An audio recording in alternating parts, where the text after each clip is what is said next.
Great. How are you, Donal? I'm fantastic. Nice of you to join us and to host this great seminar. I'm very excited about it because it's a journey that I've been on for many years, learning how the power of what real estate can do for your family, for your legacy that you'd hopefully leave for the next generation and onward. So let me just give a quick introduction to Robert, folks. Welcome. Those of you who are on the call and those of you, of course, who will receive this after the fact. I hope you do take a lot. The presentation will be, it'll be under an hour, approximately 40 minutes or so, and then we'll have some questions, etc., etc. So let me introduce Robert to you. Robert is he's a mortgage broker. Robert Chezes is his name. With now a mortgage broker with Mortgage Outlet. And I met Robert one day when I was checking out a property in Toronto. I was curious about the property's investment opportunity. Actually, no, we met at one on 4 Anns that I was selling, Robert. That's what I recall. That's right. That's right, yeah. To the property you're listing. Exactly. And then you subsequently bought a property around the corner. Mm-hmm. You turned it into a triplex. You did a really nice job. 3 very high-end units, so you maximized on the rent potentials there. Now, I know you dealt with a bit of COVID issues there. You were trying to rent it when COVID pretty much hit last year. Mm-hmm. But still, I believe, a successful property for you. That's right. So let me just run through some of your credentials here. So you've been a mortgage professional with 15 years experience in property and in the finance sectors. You are a broker with Mortgage Outlet for 2.5 years, correct? Mm-hmm. That's right. Okay. And formerly, you worked as a precious metals dealer, I think primarily diamonds, in the diamond industry. You were a hard asset lender. And your kind of ethos all along has been to assist people with wealth creation. That's right. And a bit about your background. You're born in Montreal. Mm-hmm. And you grew up in Toronto. Sorry for your troubles. Yeah. You worked in the past as well too. You worked with a multinational engineering and technology services firm, CDI Corp. As we alluded to there a minute ago, you have several investment properties in Canada, and your mission is to help people with property and showing them how beneficial even a modest portfolio can be to yourself, your family, and those around you. That's right. And most importantly, you're the proud father of 2 kids. Yeah. And in a quick flash, what are their names? What are their ages? They're young. Emily is my daughter. She is turning 7 in a few weeks, and my son Ben is 5. Oh, fantastic! You're a few years ahead of us. We've a 5 and a 2-year-old. Okay, great. Good stuff. Great. So there you have it, folks. I'm going to turn this over to Robert. And do you want me to turn off my camera to help with? Yeah, sure. Yeah, just the space that'd be great. I might do that. Yeah. So, folks, I will be here. If you are watching this live, you can write in either the chat box of Webinar Jam, which is what we're presenting through, but it's also streaming to our Facebook Live page as well too. So I'll be watching both chat boxes there. If you have any questions, do simply jot them in there. I'll be keeping an eye on everything and moderating, and we want to keep it conversational. It's not going to be a wait till the end. Just make it free flow, ask questions. Okay, take it away, Robert. Okay, thank you. Perfect. Okay, let's jump into this. So Donal, as you said, you're here, and what the title is saying is that you want to be able to try to pay off your mortgage within 10 years. So if you haven't pieced it together yet, I'm here to tell you that involves buying one investment property. No secret system, no magic formula. Buy that one property in 10 years. You can sell that property and you can be mortgage-free, pay off your mortgage. I'm going to walk you through how to do that. So let's jump into it. Just quick note that I'd like to get out of the way. Again, this is not advice. These are my opinions. Again, results, can vary, different market conditions. The numbers I'm using here are today's market rates, and I verified them with, of course, third-party sources and historical data. Okay, so just a little bit about me. I think you did the introduction, so maybe I'll skip through that a bit and go right to my next slide, which is the project, which I like to talk about myself a bit, in the sense that you said that this was the house in particular, Donal, that I had purchased around the corner from that one, and it was a single family home, and I converted it into a 3-unit legal triplex. This is, again, I'm not saying for everyone to try to rush out and do this on your first foray in property investing. It does require, first and foremost, a great team, a real estate agent, a mortgage agent, architects, general contractor, etc. So I just want to show you that, I can walk the walk in regards to what I'm going to describe to you.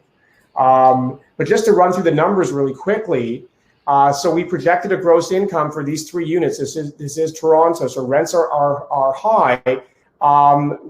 You have 3 units. You've got about a 3-bedroom, a 2-bedroom, and another 2-bedroom, and that equates to about $8,000 gross monthly rent. We separately metered the property, so that makes it great that you've offloaded that cost. Your net cash flow is about $1,100 a month. Principal pay down, which is obviously the mortgage pay down that your tenants are paying, about $2,800 a month. And, we give a very conservative 5% appreciation every year. So your total return per month, if you add those numbers together, just over $12,000, it gives you a 34% return on investment. And yeah, this is going strong, and this is one of the examples of how you can do it, but you can do it in a much smaller way as well. So this is just a copy of my team, award-winning team of consultants, many years experience in kind of helping clients build their portfolios. Okay, so owning one investment property. So I'm going to show you later on in this presentation how easy it is to build $1 million with real estate with very little work. So again, the reason you're here, you saw this on social media or a Facebook ad, or you're a past client of ours, is you want to be mortgage-free in 10 years. And most people going down this path, they're trying to pay their mortgage off. Their parents, their grandparents, Donal are telling them, pay your mortgage, and life will be grand. And I'm going to tell you that maybe there's a quicker way to do that, and that's buying one property. Buying that one property, you can be mortgage-free in 10 years. You can maybe be able to retire early, maybe 5 years early. It's going to be different for each of us, but having the ability to retire, or you're going to definitely have the ability to retire early, no doubt. You can create a pension for retirement.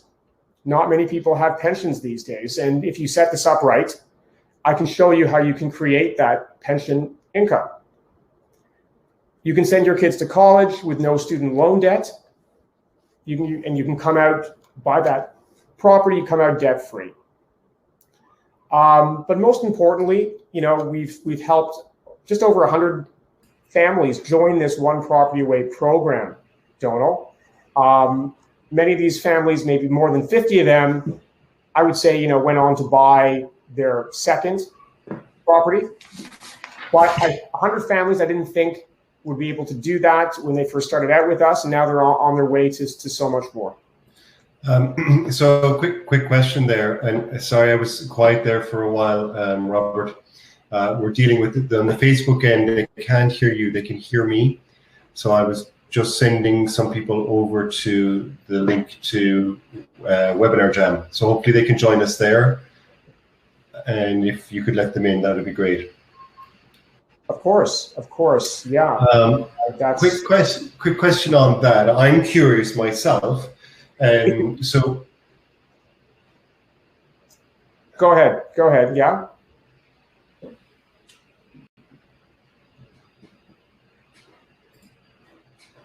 Donal?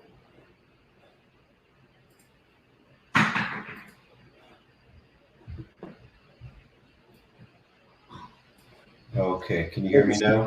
Difficulty, or can you hear me okay? I can hear it perfectly. I figured out what's happening. Obviously, just the delay between your system and Facebook. There's the latency. So I've turned down the volume on Facebook now. So I hope that's enough to sort that out. And my question for you, Robert, was: so 100 families. That's amazing. And any clues as to the majority of those properties, were they in the secondary GTA markets like Hamilton or the Durham region or Woodbridge, or let's say what percentage would you say were people able to do this in Toronto? Let's say where by and large a lot of our clients would be. Yeah. It's I would say about 50-50 if I had to. So some of them are doing it. Talk about how investing in the GTHA, which includes the Hamilton, Niagara area, as well, going all the way east into Durham. So there is around the Golden Horseshoe. So I do talk about that as their approach based on property value or pricing.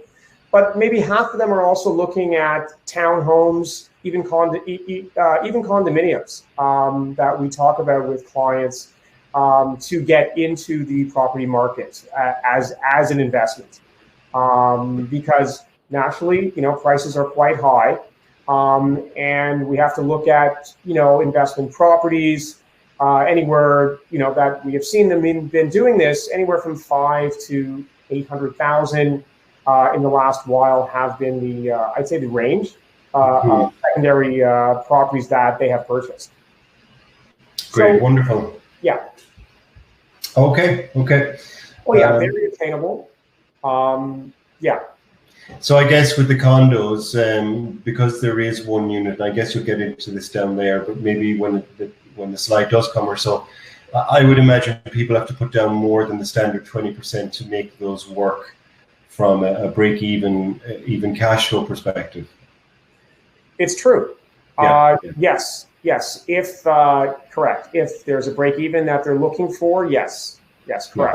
Okay. Yeah. Just if you could address that again. I know you probably will. Yeah. I'll turn off my video again and let you get on. Thanks, Robert. Okay, great. Okay. Cheers. So. Great. Just also, so really important, of course, and just want to let you know that this is not a course. This is not a monthly membership. So this seminar tonight, this webinar, I'm not going to show you how to flip homes. It's really just me being a mortgage broker, extremely passionate about real estate, investing. And I'm really trying to stand out from the competition here and trying to impact, Donal, that average Ontario family. So, I want to show you how to create some generational wealth. It's actually easier than you think. And I want to walk you through the steps, how to do that. I want to show you the numbers so it makes sense. But I want to say that I'm not going to charge you anything for this if you come and work with us. If you decide to purchase or anything else, to sell or buy or refinance, whatever that might be, you're not going to be paying us $1. This is just free information for you all. Okay, so one thing I want you, as you're going through this presentation, is to continually ask yourselves, am I doing the best I can with what I have? So what we're going to cover today. We're going to go over the basics. I'm not going to assume everyone here, knows what these terminologies means. We're going to lightly touch on cash flow, leverage, return on investment, and net worth. And then we're going to play a little game called what the bank is telling you where to buy, where to invest your money. I'm going to also talk about just briefly, and you can add to this, why I think Ontario is the best place currently in Canada for real estate. I'm going to compare real estate with traditional investments, mutual funds and RESP, and this was quite eye-opening. And I'm going to show you how to create maybe $2 million plus for retirement and how to get started. So the one property blueprint. So this is just going to be an example. We're going to reference this a lot in the presentation. So I picked a $500,000 investment property. If you end up buying one for $400,000, $700,000, the concept really is the same here. But for a $500,000 property, you need 20% down, minimum down payment. So that comes to $100,000. So where are you going to get that? Well, we're going to get into that. But for $500,000 purchase, you're going to need a $100,000 and a $400,000 mortgage. Okay. And then we're going to break down the numbers here. Okay. So I want to show you how this one property can really change your life. So this is, this diagram, I'm going to assume appreciation of about 5% a year. So this 500,000, after year one, it'll be worth 525. And then after a year or two, it'll be worth a little over 550 because compound interest starts to add up. Now, I chose 5% because the 30-year average currently in the GTHA, and I'm including the Hamilton area as well, is about 7.39%. So I went here on the low end. Okay, so for this example, you're going to own this property for 15 years. It's appreciating for 5% a year. You bought it for $500,000. In 15 years' time, at 5%, your property value will be just over $1 million. Your remaining mortgage on that property is going to be $250,000. That means you're going to have equity in the property of about $788,000. We're going to minus out that $100,000, and you're going to be left with a profit of $688,000 after 15 years. Okay. After 20 years, we just added another 5 years of appreciation, and your property value is coming to $1.3 million. Your remaining mortgage is $181,000. You built up equity of $1.1 million. You minus that initial down payment out, and you've got $1 million in profit. That's just one property.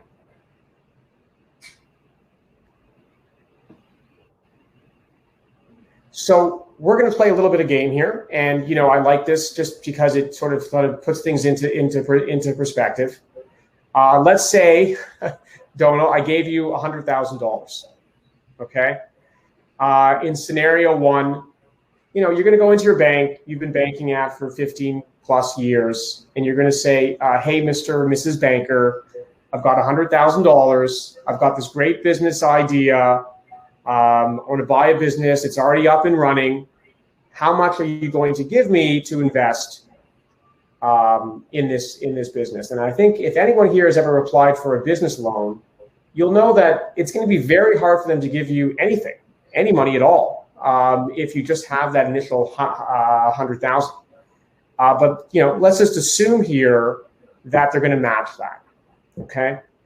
In the next example, you're going to walk into your bank you've been banking at for 15 years, and you're going to say, I've got $100,000.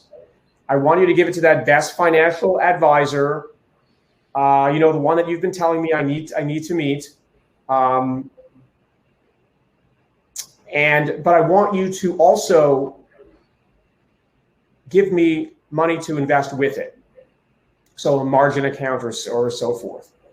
And I'm going to say to you that if everyone's ever tried that, for 99% of us, they're really not going to give you any money. If you're a high net worth individual, you've got a lot of money with their account, they will give you something. But if you just have that $100,000, it's going to be very hard for them to give you any money at all. But I want to, in this example, say, okay, we're going to match that. They're going to give you that 100,000. And the final example, as we all know, you're going to walk into a bank. Maybe you haven't even banked there before, and you're going to tell them, "I've got $100,000, and I'd like to invest in a property. I don't know exactly where the property is, somewhere in Ontario here, and I don't know, what size is or so forth. And I've got $100,000. How much can you give me against that?" And we know the answer to that because we did that in this blueprint. Is that they're going to give you $400,000. So what does that tell you? That tells you that the banks, how they view risk. They're saying that, another way of looking at it is that they feel that real estate is 4 times less risky than running a business or investing in the stock market or so forth. Just to jump in there, Robert, I love this slide. When I'm working with particularly first-time buyers and they question me on, are we doing the right thing? Is this a good thing? Oh my God, this is such a huge decision. And it's my slant is a little different than yours, but I simply say to them, look, real estate is the only vehicle that the banks are willing to loan you pretty much all of the capital to invest in that property. Yeah. And even in your example, that's a 25% down scenario. We know well that if you're buying your first home as your principal residence, they're willing to go upwards of 90 and in some cases 95%. That's right. You know that for sure as a mortgage broker. So that's all I say to them is that with business in your shares example, they don't trust you, and they have no ability to or no algorithm that's going to determine trust in you, the end user. But they will trust real estate. That's right. Right. That's just my little kind of slant when I tell them. 100% correct. And let's say here, Donal, that your goal here was you want to make $100,000 over a 5-year period. Okay. So what kind of return do you need? Well, you need a 50% return in your business. You need a 50% return in the stock market to make 100,000 on that 200,000, but you only need a 20% return here. So said another way, if you're in the stock market, you need every year 10%, 10%, 10%, 10%, 10%. I know there's some compounding. We'll leave that aside here, of course. But if you're looking at it this way, in property, you only need 4%, 4%, 4%, 4%, etc. Now, how many of you have gotten 10% a year in your stock market of the last five years? I know I haven't. But 4% a year, I think all of us here can say that we have. So why is Ontario the best place in Canada for real estate right now? Well, we all know that there are huge numbers of people, over 100,000 people moving here every year, and they need to leave, and they need to live somewhere, right? So most of them that are coming here, they're not buying right away. They either can't afford to buy, they don't know where to buy, they just want to get their feet wet. So they have to go and rent. And when this happens, then it dries up the supply of rental, which means more investors come into the market because they can see that vacancy is quite low. So they know if I go buy a property in Toronto, in Burlington, in Mississauga, in Milton, etc., they can have it rented out within a few weeks. This economy in Ontario is definitely not dependent on one industry, like in many cases we are out west. Unemployment is relatively low. I mean, right now with COVID, it is a bit higher, but if you look at the Canadian average over time, we're relatively low. Vacancy rates are quite low in Ontario. We have a supply problem. Household incomes keep increasing with inflation. There is a 30-year average of real estate 7% annual over 30 years. And finally, you have a lot of tech companies establishing offices here in the Toronto core. A lot of these people coming here, they're high salaried and they need places to live. So what your financial advisor doesn't want you to know. This is really an interesting one, Donal. When this was shown to me and my wife, we were like, wow, it drastically changed like how we invest, where we put our money. Would it be fair to say that it's not the financial advisors, pulling the wool over eyes? I think a lot of them don't know themselves. I don't know.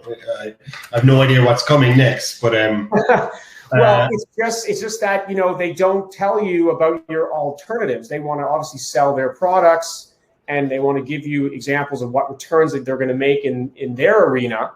But you don't know what the alternatives are. You feel comfortable, you feel safe with it. It's from your bank. Their mutual funds or so forth. They see you have money in the account. They tell you you could be earning YZ, and you do it. You just go. And then there's the RESP, and I'm going to talk about that. I think to be fair, it's because possibly to a degree. Possibly a large degree, I'll go on a limb. It's because sometimes we have blinkers on and we don't see the full perspective. I think a lot of financial advisors that I've dealt with in the past, they just had no concept of real estate. They didn't understand it. They weren't taught one very narrow perspective investment, and it's the stock market. And even within that, it can even get narrower. You could have an expert on options trading. You have an expert on another form of stock. So I just don't think that the broader perspective is brought to us as an end user from within that industry. It's true. It's true. And they're not real estate people. They're not people that are investing in real estate. So they don't really have that perspective. Okay. So traditional investments, RSPs, RESPs, mutual funds, wherever you're putting your money, we're going to compare that. And I'm going to assume here that if you have kids or you're a good parent, you're probably putting away a few dollars, few $100 every month for an RESP. Let's say it's if that's $200 or $400, that's okay. But for my example here, I've just used $400 a month, 12 months over 15 years. Now I've read the brochure that they offer you, and here you go. They're saying you're going to get a 5% return on investment. After 15 years, that $400 a month is going to be worth $107,000. And there's going to be a bit of compounding, of course, and they're going to kick in a little bit of money. This is a little bit, it's over $107,000. They're going to kick in a little bit of money from their side, but it's pretty close to that. And they're going to be saying, okay, mission accomplished, right? Just like you said, they've done their job. This is what they know. So, you're at your kitchen table, you pull out their spreadsheet, 5% return after fees, 100,000. Okay. You can't be mad at them. They've done what they said that they're going to do. But, and we felt that way too, right? We felt that way that, we felt this pressure. We had to do something, invest in our kids, of course. But what can you really do with that? Can you send your kids to school and with residency costs in 15 years? I don't know. How much is that also going to really impact your retirement? I know it's only like $400 a month that you're putting away. But the cost of money in 15 years, you're not getting that much. So what we're going to do is, we're going to compare that to. And sorry to jump in there, Rob. And not to say that this is not a good idea if you can indeed afford it. Ultimately, you still get quite a chunk of change back from the government for just doing this, which is fair enough. So maybe we're not saying to poo-poo this strategy, but there is, in our opinion, Robert's in my opinion, something that can be far more effective that you could combine with this, let's say. 100%. And I was just going to say that, that this is a way that most people, if they have some funds to put aside, this is where they're doing it. And I just want to give an example that, of course, if you have the incomes and you're able to support it, it's not a bad strategy. As we said, the government does help out. I'm giving just an example that if you had to make a choice, between the two, compare the two, you'll see that with real estate, you'll be much farther ahead. But if you have the income to do both, we can do a scenario where we can keep that going and we can show you that. And what I wanted to say is that, I helped to build that out in a budget for people. But just to show this to you, if you were comparing it, because some people don't have the budget and some people maybe on this call, they're going to say, that's great, I would love to invest in real estate, I just don't have the extra funds. So I'm saying, okay, well, let's see how we can make that work. So if you were borrowing $100,000, it'll cost you approximately about $400 a month, okay? And you can then buy that, again, as we talked about, that $500,000 example, that property. You can own it for the same 15 years. Your 5% appreciation, you're back to your $1 million. Your remaining mortgage, as you remember, was $250. The equity was $788, and your profit is $688 after 15 years. Okay. Now, some people say that, well, Robert, there's capital gains, there's real estate commission to pay. It's not just $688. And I get it. Let's put that aside for now because it does get confusing. But, honestly, I don't plan on paying capital gains personally. I'm going to keep sucking money out of my property by refinancing it. And that's sort of a bit of an advanced strategy, of course. We can talk about that. But for this example, all I'm saying is you're just taking the same amount of money and you're just shifting it over from the left over to the right. So, and there's, I understand that, there are some conspiracy theorists out there, Donal. Really? Conspiracy what? Yeah, that are going to say, yes. So there's, I know that there are some out there that are going to say to you, well, okay, 5% return, 15 years, every year for 15 years. I don't know. I mean, we've already been getting 7% for 30 years. But let's say, okay, Donald, let's say your real estate only appreciated 2% instead of 5%. And the mutual funds that you were invested in, they did really well. They returned 10% instead of 5%. Not going to happen, but let's say 10% instead of 5%. Let's see what your investments are after 15 years. After 15 years, you've got $167,000 versus $323,000 in real estate. Almost double, almost 200% higher. And all you needed was a 2% return every year on real estate. So that $500,000 property next year is worth $510,000, $520,000 after the year, and so on. And it's not because you picked the right property or you picked the wrong mutual fund. It's nothing. There's no special system here. It's real estate. You're starting with $500,000 out of the gate. With your $400 a month, that gets you a $500,000 property. Whereas the traditional route, you're starting with $400, and next month it's $800 and $1,200. So it's a long road up. But in real estate, you're leveraging yourself. That's really what we're talking about here. So I say to people, run the race the right way. Yeah. On that note, Robert, a question just came in here on the Facebook stream. Christina was asking, while we're on the topic of mutual funds and different investing vehicles, she asked, what about saving up for, and you may answer this later on, in which case mention that and get to it later on. If not, maybe you could just address it quickly now. What about saving up for a real estate purchase or down payment through mutual funds? Sure, you can do that. It's just that obviously it's going to take time, and you might, I think what people would like to do at this point is get into the property market sooner than later. So you can make that decision, and you can go with that route.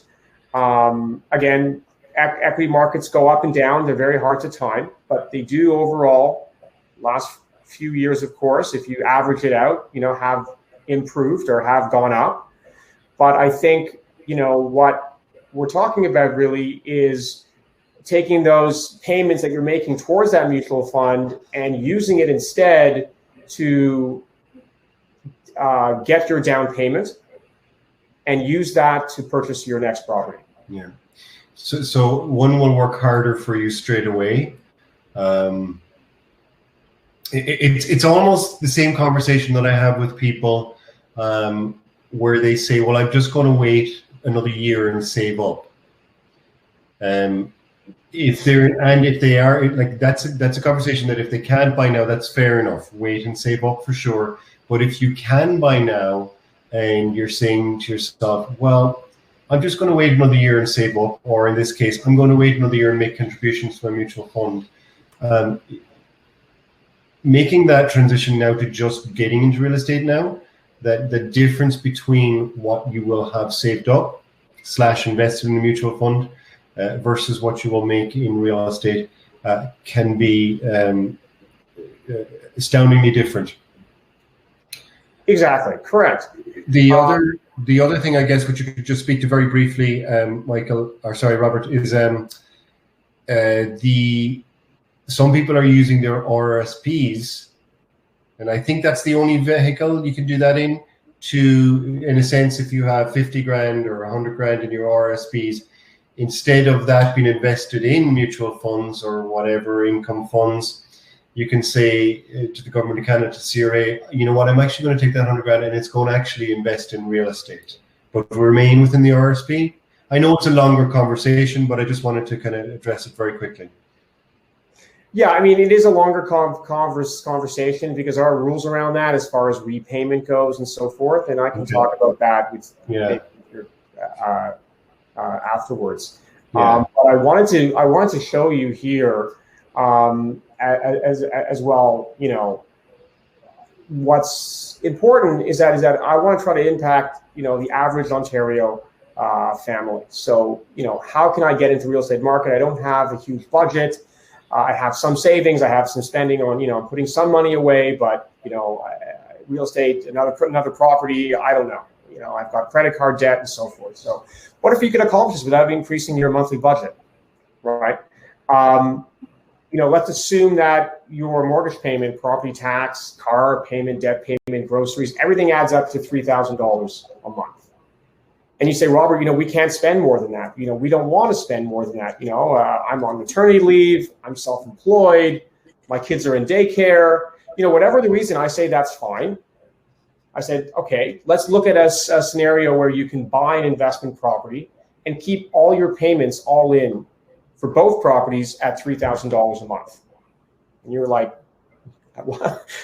wow, okay. We'll run the numbers, Donal, and we'll build out a proposal for it. We're going to show you all the moving parts, and I'm going to show you an example of that near the end of this presentation. Okay, because this is something about 60 to 70% of our clients can take advantage of, and then there are others which as you addressed before.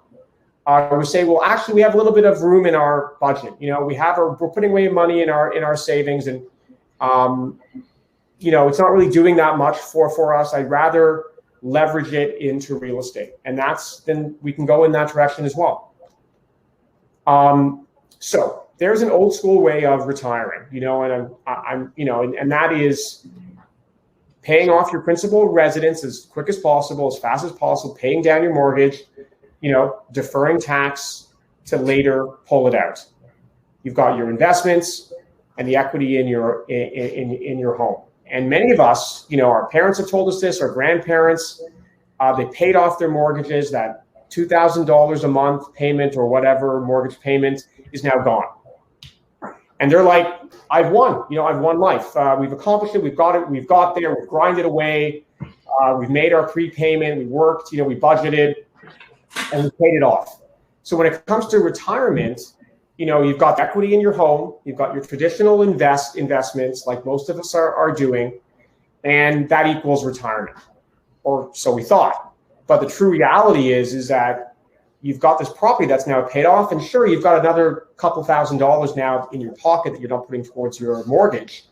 But I don't know if that's really going to change your quality of life. I mean, can you do big things in life with that? Probably not. You've got all this equity now that's tied up in your principal residence.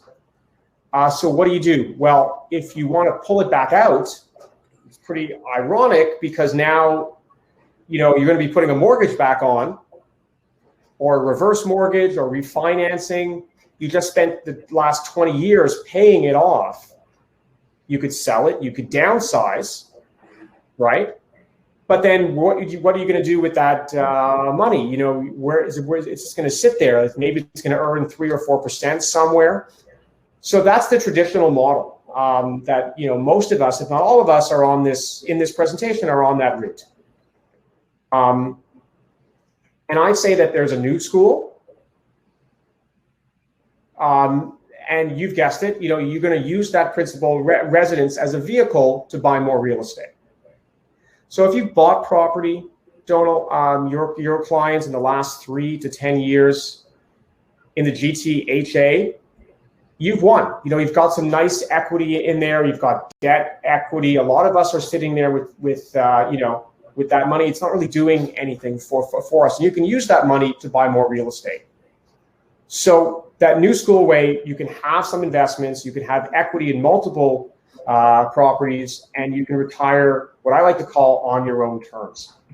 So I'm going to show you that overview, okay, how to create, let's say, $2 million in this example, and that's living the good life. So there are a few moving parts here, and I'm going to show it to you. I'm going to lay it all out. I like things also from a visual point of view.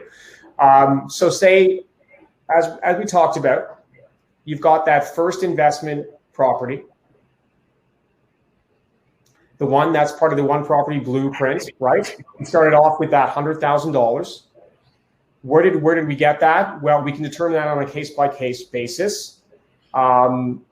Could not maybe even cost you, any money per month potentially, but you've got $500,000. After 3 or 4 years, you're going to refinance that first property. You're going to take out $150,000, okay, to purchase your next property. And then after another 2 years, this is a long-term strategy. Real estate is not a short-term game. And you're definitely in it for the long term. You can refinance both of those properties. Property 1, property 2, because they've appreciated. The mortgage has been paid down by your tenants. We're going to pull money out of there to purchase property number 3. After 3 years, you're going to build up over $1 million, $1.6 million based on these numbers in equity in those properties. And you did this initially with that first $100,000.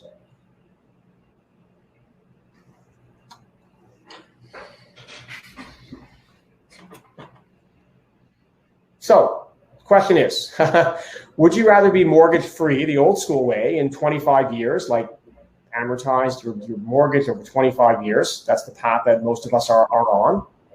Or would you rather have 5 years left on your current mortgage and be worth over $3 million more? So it might be a little bit confusing. I know 5 years left on your mortgage. Why would you have 5 years left? Well, in some examples, as I mentioned, if you wanted to pull out $100,000 equity in your home and you don't want your payment to change, that's how we keep you from increasing your payments, is we would add 5 years onto your mortgage. So we would advertise your mortgages over time. If it's been 3 or 4 years, you've probably paid it down. Your amortization has now compressed. You can then add it back up.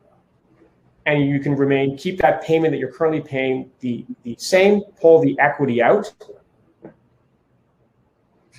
and you'd be like, wow, well, I don't know, I'm trying to pay off my mortgage in the same amount of time, and I'm saying, okay, you can do that, within 10 years, you can sell that investment property,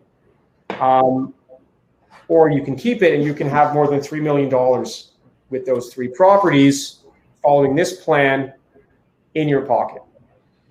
So you can still be mortgage free. It's just, but you're going to have the opportunity to be mortgage free a lot sooner this way. So, yes. Sorry, I'll just pop in there, Robert. I think that's fantastic. And just to add to that, you mentioned there the possibility of selling. So my ethos, even on the properties that, some days I would really like to sell in a heartbeat, because there has been no appreciation. In some cases, there's been depreciation. And that's another conversation for another day. But I still have real estate that falls under those categories, where I just simply say to myself, look, at a certain point, I'll be able to refinance those, or the mortgage will be paid off, and I can refinance and access the equity. Once you trigger a sale of one of your investment properties, number one, you're going to trigger tax implications. So you're going to be paying the government, which none of us like doing. Even government employees will admit that. And number two, you lose that ability to, once you sell that pot of cash, you've lost all leverage you will ever have with that property again, unless you take that and invest somewhere else into another piece of real estate. Because once that becomes cash, as your first slide, one of your first slides indicated, that's it. Banks don't trust you with your cash anymore. If you want to invest in a business or in shares or let it sit in the bank, they'll happily like to increase their statements at the banks. But once you trigger that sale, you lose that leverage ability, whether it's for you or even for your next generation ahead of you. And that's where I think the real power is. Sorry to put in there, Robert. It's a very good point. It's a very good point. And of course, as you said, there's many things that you can do with that property. You've got a lot of options. As you said, sell. You could also renovate. You could add onto it. You could convert it from a 1 unit to a 2 unit. Exactly. More. You've got a lot of exits that you could do. Yeah, maximize the use of that property space. Exactly, but with stocks, it's very binary. You either buy, hold. You're holding, or you're selling. There's only 2 ways about it. But with property, you've got many different ways to approach it. But here we go. I mean, it's not all roses, and I want to address this, of course, because the next 3 points are pretty important. These next 3 points, Donal, is probably what keeps a lot of people out of property investment. I don't want to be a landlord. What if the tenants don't pay or damage the property? I don't want to fix toilets in the middle of the night.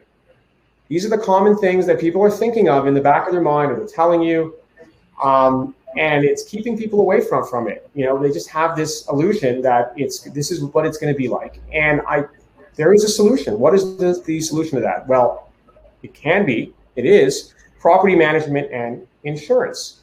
So I can tell you that, I don't want to do any of that either. If I had to do all that stuff as a property investor, I probably wouldn't be an investor either.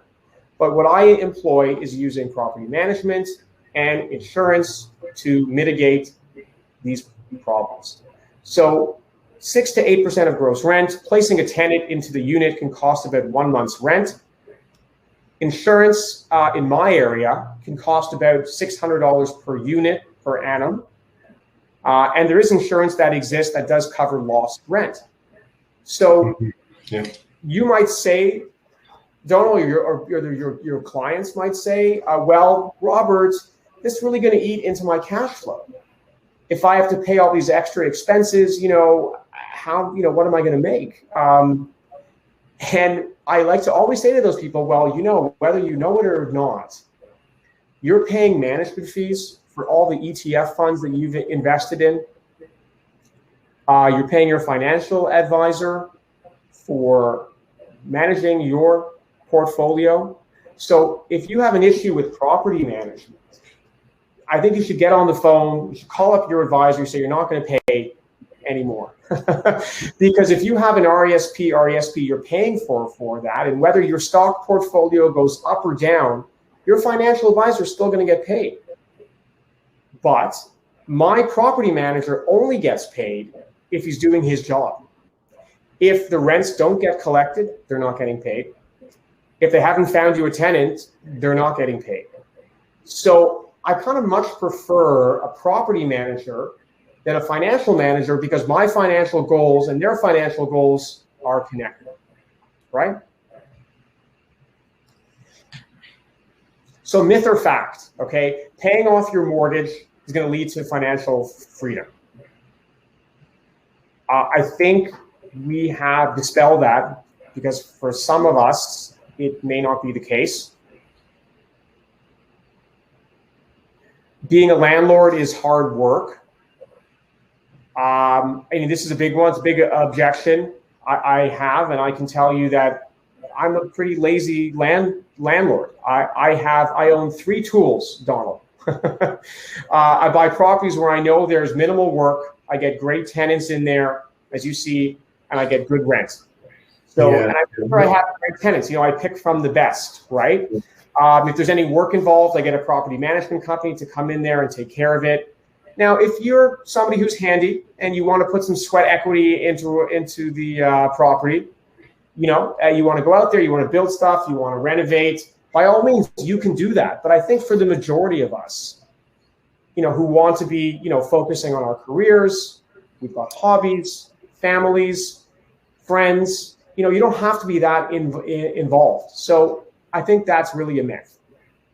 Your kids will need your help to buy a home, myth or fact.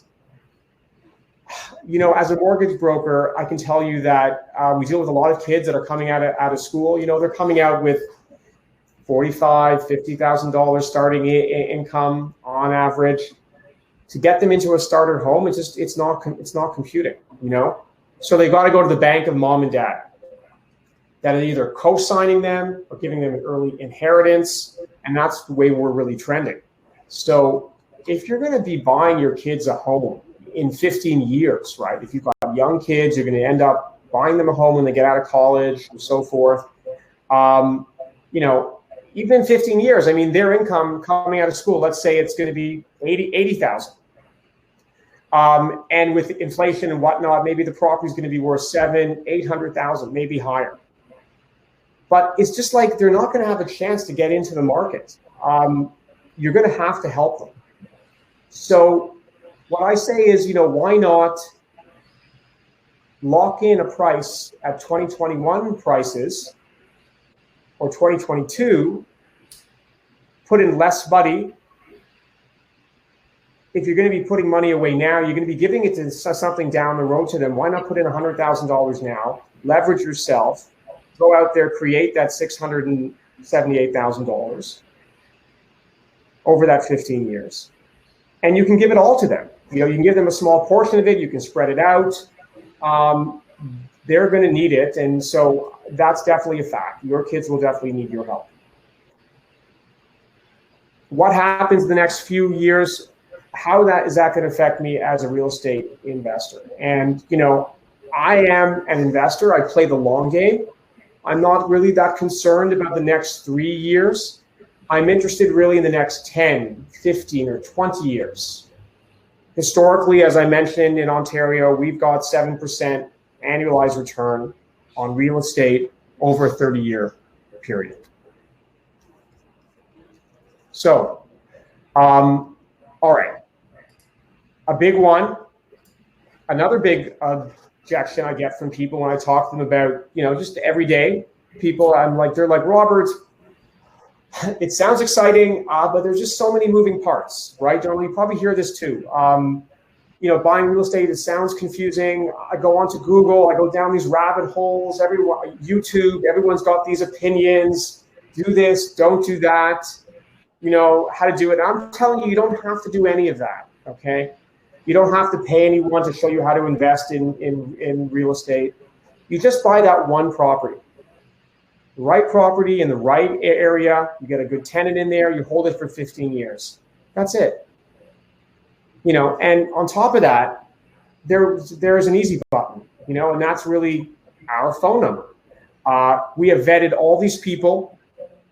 Anyone that we've worked with, I've personally vetted in my years as a mortgage broker, these relationships. And, if you're working with us, we have an expert team. If you have someone, you can add them to the team here, of course. But it's a way for you to help you get into this massive easy button. So, nothing more for you to for you to do. And to just if you could go back quickly onto that slide, just to impress upon point, Robert, there, just looking at your profession, my profession, whomever you work with, let's say from a realtor perspective, you kind of alluded to back there, but all you have to do is buy the one property in the one right area. There's no one, there isn't just one area. There are many areas, and there are ways to assess areas quite fundamentally with due diligence. You can assess an area based on, employment growth, population growth, income appreciation, all that stuff, so that you can. So make sure you're working with a realtor who understands those factors and those fundamentals, so that they can guide you on that, as opposed to you having to do or just wing your whole investment on, well, this looks like a nice area. This exactly. might, and then clearly you've shown yourself in the last hour, Robert, that you're not in this like some realtors are. You're not in this for the one each independent transaction. You want to assess somebody's overall vision as to where they might want to be in 15, 20 years, and what that might look at. So. Exactly, correct. Yes, and yes. Thank you for making that clear. Yes, when I say the right area, it's work with the right people who have an investor focus, who understand the market, and you're going to do great. So I have here a investment budget. Okay. So before we start, looking, this was actually a live scenario. So I'm going to walk you through it. It'll be very informative. I don't know if you can see the whole screen here. I may just take myself off the screen. I'll take myself off here. It's not going to be maybe cutting it off. I can see all of it. This will be maybe 4 minutes, okay? We're almost done here, but we're going to start here on the far right side, okay? And this is a property. This was a scenario here. This was a married couple that came to us. The property they have, their current property, what they're currently living in, 123 Smith Street. This was a police officer in Hamilton. They have 3 kids. The wife is stay at home. Obviously, they have younger kids, and they were introduced to my team because they needed to do a refinance. Okay. I said, okay, absolutely. So I jumped in, I looked at the numbers, and yes, they did need to do a refinance. And, I said to them, okay, great. So I can look at this, I can fix things for you now short term, but where are you going to be at the end? Like, what does retirement look like for you? What is your plan? And, I asked these questions, and there is no plan. We don't see the forest through the trees right now. We've got a whole bunch of debt. I said, okay, so I'm going to work up a scenario here, and we executed on this, and I'm going to walk you through it. So on the far right side, as I mentioned, you've got this property. Just going to build it out here. 123 Smith Street. And this current mortgage balance was $413,000 in the yellow here. Property taxes, so your all-in carrying cost was $244, $2,440. Now, if you look below, as you see down here, they have a bunch of debt. Okay, let's call it $102,000, and they were making the minimum payment on it. Okay, $1,300. They weren't paying down any debt at this time, so they were pretty much getting maxed out. So their total household carrying cost at the bottom here was $37.41. Now, that's a lot to carry on a $115,000 a year salary. But let's go to the middle here, okay? So this is the refinance budget that we did. So we started at the top. First of all, we changed our amortization to 30 years. So we added 6.5 years onto their mortgage. We got them a better interest rate. Just so happened at the time that rate was 2.79. The rates are even lower today. So we did get them a better rate. No magic here for that. Their mortgage amount increased from $413,000 to $645,000. Okay, that's where the money went. So the bank gave them $645,000. They had legal costs of about $1,100, appraisal. We paid off this $100,000 debt. So now they're debt free.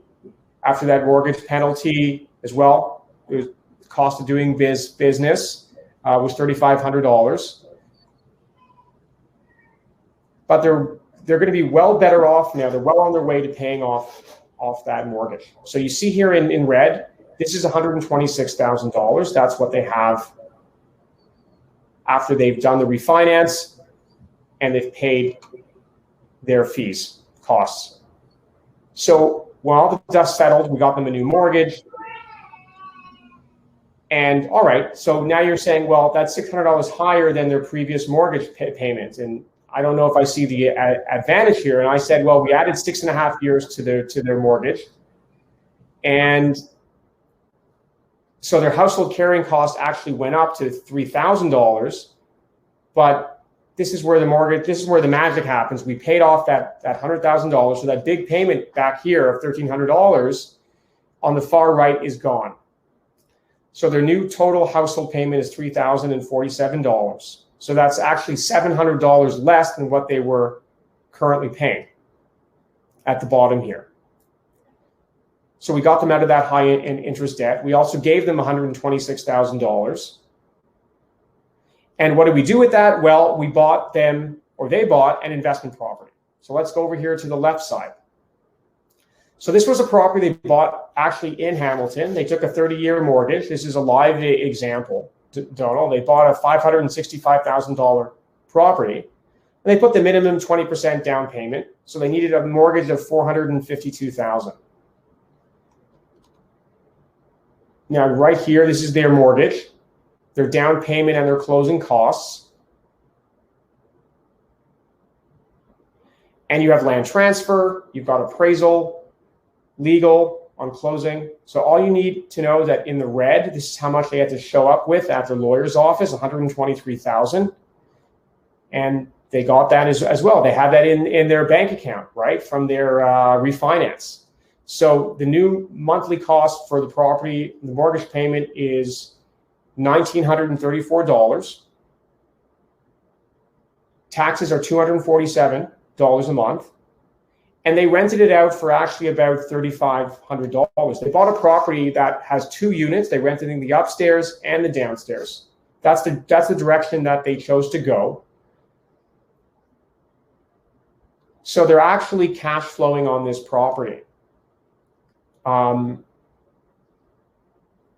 They're putting $1,300 a month into their pocket. Now, you can be cash flow neutral as well by taking a different approach. But in this case, they wanted to have a few dollars coming in. So that's what we did. So look what we accomplished on one salary of $115,000. We saved them over $2,000 a month in cash flow. we got rid of that crazy 18% debt they had on, that they were paying on the 100,000. They bought a property that's going to appreciate, an asset. It's their one property blueprint, and they're going to be worth over $1 million from that one extra property. And they've already got some nice equity in there. They built that up. This was happened last year. They've got a nice pop, and they're thinking about it, about maybe on to the next one. So this is something, I'll tell you, this is something that we do for all of our clients. Donal, this budget will build out a custom proposal for you. So regardless if you're a first-time home buyer, you're selling, you're buying, you're refinancing, if you're buying investment property, we'll build out this type of custom proposal. And then we actually record a video of us walking through it line by line, like I've done now, showing you all the moving parts, what you need to accomplish this. So you get a link to the video of that budget. You have that ongoing. So, because I know that a lot of information is coming on fast. It's like drinking from a fire hose. I do this every day, so I might be going a little fast. But now you can sit back, you can look at that budget, you can talk about it with your significant other, you can digest it, and we are extremely proud of this. It works really, really well. So that's it. How can you get started? Well, you'll receive an email from us shortly as well. You can schedule a 20-minute strategy call with myself and Donal as well. I can build out a custom investment property plan for you and start shopping for investment property.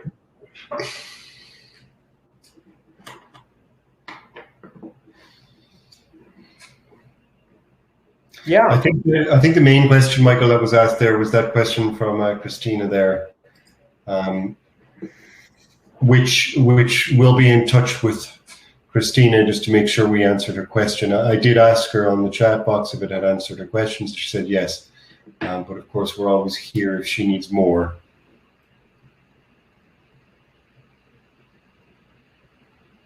Yeah. Okay.